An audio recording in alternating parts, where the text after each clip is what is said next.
நம்ம இன்னைக்கு எந்த படத்தோட கதை சுருக்கம் பார்க்க போகிறோம் அப்படின்னா துப்பாக்கி. இந்த படத்தோடைய music director Harris Jeraj, movie director AR Murugadoss. இந்த படம் 2012 நவம்பர் 9 ரிலீஸ் ஆனிச்சு. இதில் விஜய், காஜல் அகர்வால் நடிச்சிருக்காங்க. இதில் விஜய் வந்து ஒரு மிலிட்ரி ஆஃபீஸராக நடிச்சிருப்பாரு. ஸ்டார்டிங்கில் நம்மளுக்கு எப்படி காமிப்பாங்க அப்படின்னா, இவர் வந்து ஊர்லேருந்து வந்திருப்பாரு. இவங்க ஃபேமிலி வந்து பாம்பேயில் இருக்கும். அம்மா 2 தங்கச்சிங்க இருப்பாங்க. அப்போது இவருக்கு வந்து பொண்ணு பார்க்குறக்காண்டி கூட்டிகிட்டு போவாங்க ஒருத்தவங்க வீட்டுக்கு. அங்கே யாருன்னு பார்த்தீங்கன்னா காஜல் அகர்வால் தான் பொண்ணு. இவர் பார்த்துட்டு பேசுவார், பேசிட்டு வந்துருவார். போகும்போது எனக்கு பொண்ணு பிடிக்கல அப்படின்னு சொல்லிட்டு போயிடுவார். இதில் என்ன ஆயிரும்னா, பொண்ணு வீட்டில் எல்லாருக்கும் டென்ஷன் ஆயிரும். அது முக்கியமாக காஜல் அகர்வாலுக்கு. அப்போது இவங்க அம்மா வந்து கேட்பாங்க விஜய்கிட்ட போகிற வழியில், "எதனாலடா அந்த பொண்ணை பிடிக்கலன்னு சொன்னேன்?" அப்படின்னு. அப்போ இவங்க சொல்லுவார், "அவன் இவ்வளோ பெரிய நீள முடி வளர்த்து வச்சுருக்கான், எங்கேயாவது கிளம்பணுன்னா அதை சீவுறதுக்கே 10 நிமிஷம் ஆக்குவா போல" அப்படின்னு சொல்லுவாங்க.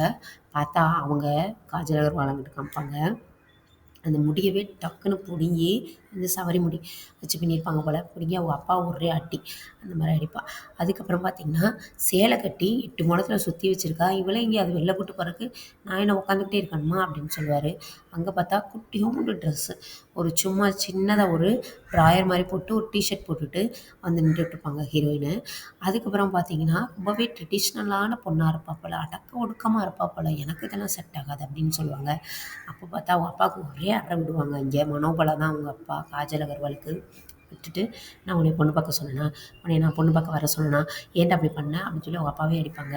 அந்த மாரி காமிப்பாங்க. ஆக்சுவலா இவர் எப்படிலாம் ஒரு பொண்ண எதிர்பார்க்குறாரோ, அப்படி தான் இருப்பாங்க அவங்க. ஆனா இவருக்கு தெரியாம, இவருக்கு பிடிக்கலன்னு சொல்லிட்டு போயிருவாரு. இது ஓரளவுக்கு போயிட்டுருக்குமா? எதுக்காக இவரு பாம்பேக்கு வந்திருக்காரு அப்படின்னா, ஆக்சுவலா நம்ம என்ன நெனைப்போம், மிலிட்ரி ஆஃபீசரு அவங்க ஊருக்கு கொஞ்ச நாள் வந்து இருந்துட்டு போவாரு, அந்த மாரி வந்திருக்காருன்னு. ஆனா இவர் வந்திருக்கிறதோ ஒரு சீக்ரெட் ஏஜெண்டா. அதாவது அங்கே டெரரிசம் நிறைய நடந்துக்கிட்டு இருக்கும். அது என்ன ஏதுன்னு கண்டுபிடிச்சு, அதெல்லாம் கொஞ்சம் கட்டுப்படுத்தலாம் அப்படின்னு சொல்லிட்டு தான் இவர் வந்திருப்பாரு. இவர் மட்டும் இல்ல, இவர் கூட சேர்ந்து ஒரு 12 பேருக்கு மேல வந்திருப்பாங்க. இருக்குமா, அவங்களுக்கு அங்கே ஒருத்தருக்கு கல்யாணம் வேற ஆகும். இவங்க எல்லாரும் போவாங்க. மிலிட்ரி ஆஃபீசர்ஸ் எல்லாரும் சேர்ந்து ஃபோட்டோலாம் எடுத்துப்பாங்க. அது ஒரு சைடு போயிட்டுருக்கும். என்னன்னா, இதில கண்டுபிடிக்கிறதுக்காக வந்திருக்காரு இல்லையா? அப்போ ஒரு முறை ஹாஸ்பிட்டல்ல ஏதோ ஒரு சின்னதா திருட்டோ என்னமோ நடந்துட்டு ஒருத்தன் ஓடுறான் அப்படின்னு சொல்லுவாங்க. இவர் பின்னாடி உட்காந்துருப்பாரு. ஆக்சுவலா திருட்டு இல்ல அது. அ போலீஸ் வந்து அரெஸ்ட் பண்ணி வச்சிருப்பாங்க ஒரு சந்தேக கேஸ்ல. ஏன்னா, ஒரு பஸ்ல வந்து குண்டு வெடிக்கும்.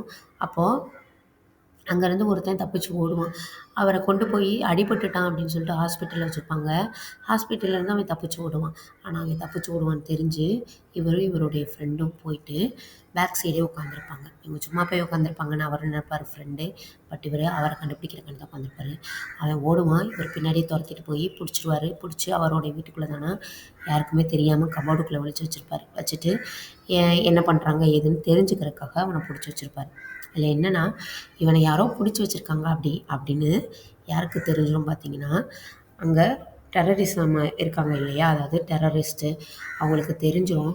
அப்ப இத எப்படி கண்டுபிடிக்கலாம் அப்படின்னு பார்க்கும்போது, என்ன பண்ணுவாங்கன்னா, மிலிட்ரி ஆஃபீசர்ஸ் பண்றதா இவங்களுக்கு கொஞ்சம் டவுட் இருக்கும். அப்போ ஒருத்தர் மிலிட்ரி ஆஃபீசர் வீட்டுக்கு போவாங்க. போயிட்டு அவங்களுடைய ஃப்ரெண்டு மாரி பேசி, அதாவது அவங்க அப்பா மட்டும் வீட்ல இருப்பாரு. போயிட்டு, "உங்க பையனோட ஃப்ரெண்டு நான் அந்த பேட்ச், இந்த பேட்ச்" அப்படின்னு சொல்லி பேசிட்டு அவர் கல்யாணத்துக்கு வர முடியல. அதனால ஆல்பம் காமிக்கிறீங்களா பார்க்குறோம் அப்படின்னு சொல்லி ஆல்பத்த எடுத்து ஒண்ணு ஒண்ணா அப்படி பெரட்டி பெரட்டி பார்த்துட்டே இருப்பாங்க. அப்ப நெறைய ஃபோட்டோஸ் இருக்கும். எப்படின்னா, அ ஒரு நெறைய பேர் சேர்ந்த ஒரு 12 பேரு, 10 பேரு சேர்ந்து சேர்ந்து தனித்தனியா ஃபோட்டோ எடுத்திருப்பாங்க. இவங்களுக்கு கொஞ்சம் கன்ஃப்யூஷன் ஆயிரும். என்ன இத்தன பேர் இருக்காங்க, என்னன்னு தெரியலையே அப்படின்னு ஓரளவுக்கு ஃபோட்டோஸ் எடுத்துட்டு வந்துருவானுங்க. வந்துட்டு ஒரு பொண்ண ஒண்ண கடத்திட்டு போயிருவானுங்க. போயிட்டு நம்ம வந்து இந்த பொண்ணுங்கள வச்சு மிரட்டலாம் அவனுங்கள அப்படின்னு சொல்லிட்டு, இதில என்ன பண்ணுவாரு அப்படின்னா, ஒவ்வொரு இடத்துலயும் அவங்கவங்க தங்கச்சியோ, இல்ல ஒய்ஃபோ யாரோ ஒருத்தவங்கள தூக்கும்போது, இவர் என்ன பண்ணிருவாரு அப்படின்னா, இன்னொருத்தரோட தங்கச்சிய கண்டிப்பா தூக்க போறாங்க அப்படின்னு தெரிஞ்சுட்டு, அந்த பொண்ணுக்கு பதிலா இவங்க தங்கச்சிய வந்து அனுப்பி விட்டுருவாரு. ஏன் அப்படின்னு பார்த்தீங்கன்னா, இந்த பொண்ணுடைய ஷால் இருக்குல்ல, அத வச்சு ஓப்பன் ஆயி வச்சு நம்ம வந்து போயிரலாம், கண்டுபிடிச்சிடலாம் அந்த இடத்த அப்படின்ட்டு. ஸோ தங்கச்சிய வேணும்னே அனுப்பி விடுவாரு. அவங்க தங்கச்சிக்கு அது தெரியாது. அவங்க சொன்ன இடத்துக்கு இவங்களும் போய் நிப்பாங்க. அவனுங்க கடத்திட்டும் போயிருவானுங்க. அப்போ அந்த பொண்ணுங்கள ஃபுல்லா கடத்தி வச்சிருக்கானுங்களா, இவங்க கேட்பாங்க. இதில் யார் யார் அண்ணன் அண்ணன்னு சொல்லி கேட்கும்போது அந்த பொண்ணுங்கலாம் ஒன்று ஒன்றா சொல்லுங்க குறிச்சிக்கிட்டே வருவாங்க. அந்த லாஸ்ட்டா ஒரு பொண்ணு இருக்கும். அதுதான் விஜயோட தங்கச்சி. அப்போ அவங்கள்ட்ட கேட்கும்போது, இல்ல எங்க அண்ணனே இல்ல அப்படின்னு சொல்லிருவா. சொன்னோனே இவனுங்களுக்கு டவுட் ஆயிரும். எப்படிலாம் மாத்தி தூக்கிட்டு வந்துட்டோமோ அப்படின்னு சொல்லிட்டு, அப்ப இந்த பொண்ணுங்களோட கழுத்துல ஃபுல்லா அறுத்து போட்டுறா அப்படின்னு சொல்லிருவானுங்க. கரெக்ட்டா அறுக்கப்படுற சமயத்துல நாய் அந்த இடத்துல உள்ள வரும். அப்பதான் ஹீரோட என்ட்ரி பயங்கரமா அடிச்சு போட்டுருவாரு, இது பண்ணிருவாரு. தன்னோட தங்கச்சிங்களெல்லாம் அதாவது தன்னோட தங்கச்சி அண்ட் அவங்களோட ஃப்ரெண்டோட தங்கச்சி எல்லாரையும் கூட்டிட்டு போயிருவாரு. அவங்கவங்க வீட்ல போய் சேஃபா விட்டுருவாரு. இதுல என்னன்னா, வீட்ல போயிட்டு நல்ல வேளை அவனுங்க எல்லாரையும் நம்ம போட்டு தள்ளிட்டோம். இவனுங்க வந்து எதையாவது வேலை பார்த்துருப்பானுங்க. குண்டு கிண்டு வச்சிருப்பானுங்க. நம்ம தடுத்துட்டோம் அப்படின்னு அவரு சொல்லும்போது, அப்ப அவங்க தங்கச்சி சொல்லுவாங்க, "கிழிச்ச! நீ ஒண்ணும் அப்பலாம் ஒண்ணும் பண்ணல. அவனுங்களே முதல்ல யார்ட்டயோ ஃபோன் அடிச்சு ஒண்ணு ஒண்ணா கேட்டுட்டு தான் எல்லாம் பண்ணானுங்க" அப்படின்னு சொன்னா தான் விஜய்க்கு டவுட் வரும். அப்ப இவனுங்க என்னமோ ஒண்ணு பெருசா பண்ண போறானுங்க. அப்ப இவன் தலைவன் இல்லைன்னா, அப்ப தலைவன் எங்கேயோ இருந்து செயல்படுறான்.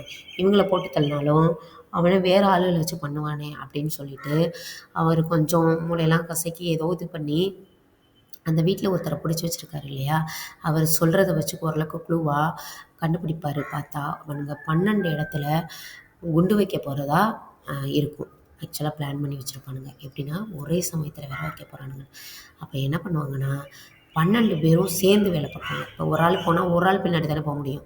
12 இடத்துல குண்டு வைப்பானுங்களே, வெடிச்சிருமே மத்த 11 இடத்துலயும். அதனால 12 பேரும் பிரிவானுங்க. கடகடன்னு ஒவ்வொரு இடத்துக்கும் போவானுங்க, ஒவ்வொருத்தவங்க பின்னாடியும். அட் அ டைம் எல்லாருமே லைன்ல இருப்பாங்க. ஆக்சுவலா கான்டாக்ட்ல இருந்துகிட்டு, ஒரே சமயத்துல எல்லாரையும் சுட்டுக் கொல்லுவாங்க. இந்த மாரி ஆகும். இப்படி ஆனது அந்த தலைவனுக்கு தெரிஞ்சு போயிரும். இப்படி கொன்னுட்டானுங்களே! அப்ப வேணும்னே பண்ணியிருக்கானுங்க அப்படின்னு. எப்படியோ விஜய் கண்டுபிடிச்சுருவானுங்க. கண்டுபிடிச்சு இவன தனியா தூக்கிட்டு போய் கொன்றலாம் அப்படின்னு கொண்டு போம்போது, இவரு என்ன பண்ணுவாருன்னா, நார்மலா ஒரு படம்னாலே ஹீரோ வந்து ரவுடிங்கள அடிச்சு போட்டுருவாரு இல்லையா? ஸோ அதே மாதிரி தான் இந்த படத்துல அவரு வந்து ரவுடிசத்த அவங்கள ஃபுல்லா கொன்னுட்டு, இவரு வந்து ஒரு ஃப்ரெஷ்ஷான ஆஃபீசர். அதாவது வந்தோம், நம்ம வேலைய பார்த்தோம் அப்படின்னு சொல்லிட்டு, அவரு ஊருக்கு கிளம்புவாரு. இந்த பிரச்சனைக்கெல்லாம் இடையில காஜல் அகர்வால ஒரு தடவ மீட் பண்ணுவாரு. மீட் பண்ணி 2 பேரும் லவ் பண்ண ஆரம்பிப்பாங்க. அவங்க லவ் ஒரு சைடு போயிட்டுருக்கும். இது எல்லாத்தையும் முடிச்சுட்டோம் அப்படின்ற சந்தோஷத்தோட இவரு ஊருக்கும் கிளம்புவாரு. ஒரு மிலிட்ரி ஆஃபீஸர்னா வந்து ஊர்ல இருந்துட்டு, ஊருக்கு கிளம்பும்போது ஒரு ஃபீலிங்ஸ் இருக்கும் இல்லையா? எல்லாருக்கும் உள்ளது தானே. தன்னோட பையனோ, இல்ல ஹஸ்பண்டோ, தம்பியோ, அண்ணனோ யாரோ ஒருத்தவங்க ரொம்ப நாளா போய் வேற எங்கேயோ போய் இருக்க போறாங்க. ஏதோ ஒரு தேசத்துல இருக்க போறாங்க. இன்னொன்னு அவங்களோட உயிருக்கும் உத்தரவாதம் இல்ல அப்படின்ற மாரி ஒரு வேலை தானே அது.